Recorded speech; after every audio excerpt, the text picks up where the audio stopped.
कुल्लू मनाली जंगल में कालू कौवा अपनी बूढ़ी माँ और अपनी पत्नी मिंटी चिड़िया के साथ रहता था। उसका बहुत बड़ा खेत था जिस पर वो खेती करके अपने परिवार का पेट पालता था। अरे ये क्या, ये तो सारी तरबूज की फसल सूख रही है। मिंटी चिड़िया, हमारे खेत में तरबूज की फसल सूख गई है। मुझे नई फसल उगाने के लिए तरबूज के बीजों की जरूरत है, लेकिन मुझे इस जंगल से कहीं से भी तरबूज के बीज नहीं मिले। बीज लाने के लिए शहर के जंगल जाना होगा। ठीक है, आप कल सुबह ही बीज लेने के लिए शहर के जंगल चले जाइएगा। फिर अगली सुबह कालू कौवा शहर के जंगल से बीज लेने चला जाता है।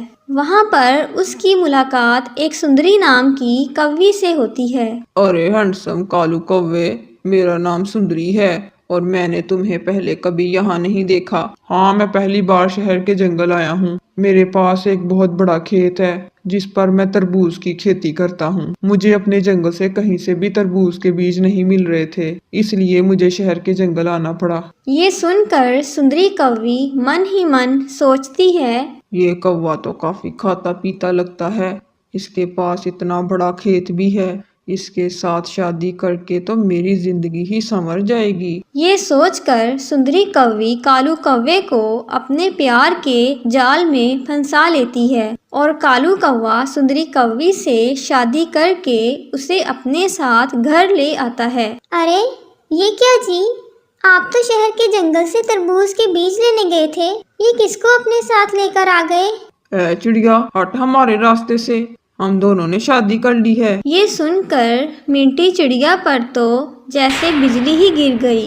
कालू, ये मैं क्या सुन रही हूँ? ये तूने ठीक नहीं किया है। बुढ़िया, क्यों ओल फोल बोलकर मेरे पति के कान भर रही है? कालू, तू देख रहा है ये मेरे साथ किस लहजे में बात कर रही है? हाँ, सुन रहा हूँ। सुंदरी बिल्कुल ठीक कह रही है माँ। आप इन्हें छोड़िए माँ जी, अभी इनकी आंखों पर इसके प्यार की पट्टी बंधी हुई है, अभी इन्हें आपकी बात कहाँ समझ आएगी। छोड़िए कालू जी, मैं बहुत थक गई हूँ, अंदर चलकर आराम करते हैं।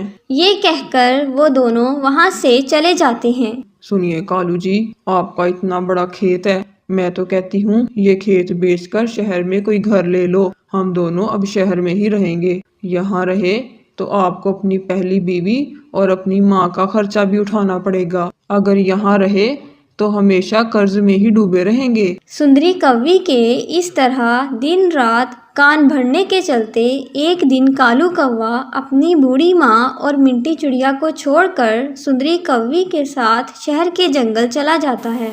एक दिन बहुत जोरों की बारिश हो रही थी। मिंटी बहू, मैंने कभी नहीं सोचा था कि इस तरह कालू हम दोनों को अकेला छोड़कर चला जाएगा। माँ जी, कालू जी तो हमें बेआसरा छोड़कर चले गए। उन्होंने तो हमारे लिए खेत का एक छोटा सा टुकड़ा भी नहीं छोड़ा। माँ जी, मैं सोच रही हूँ हमारे खेत के पास जो छोटा सा जमीन का टुकड़ा बंजर पड़ा हुआ था, क्यों ना हम उसी बंजर जमीन के टुकड़े में अंगूर की फसल उगाएं। अगर फसल अच्छी हुई तो आधी फसल बेच देंगे और जो पैसे मिलेंगे उससे हम अपना खेत दोबारा वापस खरीद लेंगे। तुम ठीक कह रही हो मिंटी बहू, हम दोनों मिलकर उस बंजर जमीन में अच्छी तरह से गोडी करके खाद डालेंगे और फिर उसमें अंगूर की फसल ही उगाएंगे। लेकिन माँ जी, हम बीज कहाँ से लाएंगे? उसके लिए तो बहुत से पैसे खर्च करने पड़ेंगे।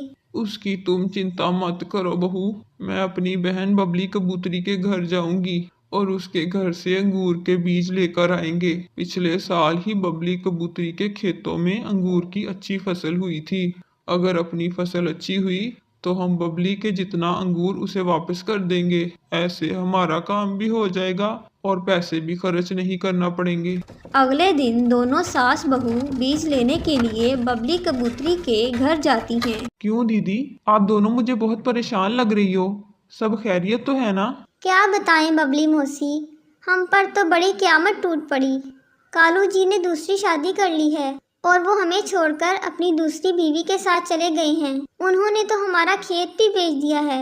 अब हमारे खेत के पास जमीन का एक छोटा सा बंजर टुकड़ा ही बचा है। बारिश हो रही थी तो सोचा कि इस बार उस बंजर जमीन में खुदाई करके अंगूर की खेती करें, पर बीज खरीदने के लिए हमारे पास पैसे नहीं हैं। अगर आप हमें अंगूर के बीज दे देती तो आपकी हम पर बहुत बड़ी कृपा होती। जैसे ही हमारी अंगूर की फसल पक जाएगी हम आपको बीज वापस कर देंगे। वो तो ठीक है, ले लो बीज मुझसे। पर दीदी, आप मुझे समय से मेरे बीज के बराबर अंगूर वापस कर देना। बबली कबूतरी उन दोनों को अंगूर के बीज दे देती है। वो दोनों बीज लेकर घर वापस आती हैं और दोनों मिलकर उस बंजर ज़मीन में अच्छी तरह से खुदाई करके अंगूर के बीज बिखेर देती हैं। इस तरह कई दिन बीत जाते हैं। एक दिन कई दिन हो गए हैं माँ जी खेत में बीज डाले। चले माँ जी चलकर देख लेते हैं। वो दोनों खेत पर जाकर देखती हैं। ये क्या माँ जी, ये फसल तो सूख रही है, इसे पानी देना होगा, नहीं तो ये पूरी तरह से सूख जाएगी। दोनों मिलकर पास वाली नदी से पानी लाती हैं और अपने खेत में डालती हैं। इस तरह कुछ दिन और बीत जाते हैं। खेत में उनके अंगूर की बेल लहराने लगती है। जब उनकी अंगूर की फसल पक जाती है तब वो अपने अंगूर को तोड़कर बाजार में बेचने की तैयारी करने लगती हैं। तभी जंगल का मुखिया जी वहाँ आ जाता है। अरे तुम दोनों अपने अंगूर की फसल मुझे बेच दो। कहाँ तुम दोनों इसे लेकर मंडी में बेचने जाओगी?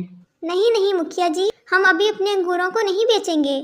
जब बाजार में दाम बढ़ेगा तो हम इसे बेचेंगे। मिंटी चिड़िया की बात सुनकर मुखिया जी गुस्सा हो जाते हैं और वहाँ से चले जाते हैं। अगले दिन मिंटी चिड़िया अंगूर के बीज के बराबर अंगूर अपनी बबली मौसी को वापस कर देती है।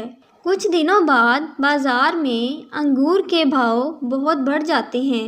तब वो दोनों अपने सारे अंगूर की फसल को बाजार में बेच देती हैं और फसल बेचकर जो पैसे मिलते हैं उससे वो दोनों सास बहू अपना खेत पैसे देकर वापस खरीद लेती हैं और अपने खेत में अंगूरों की खेती करने लगती हैं और फिर वो दोनों खुशी खुशी रहने लगती हैं।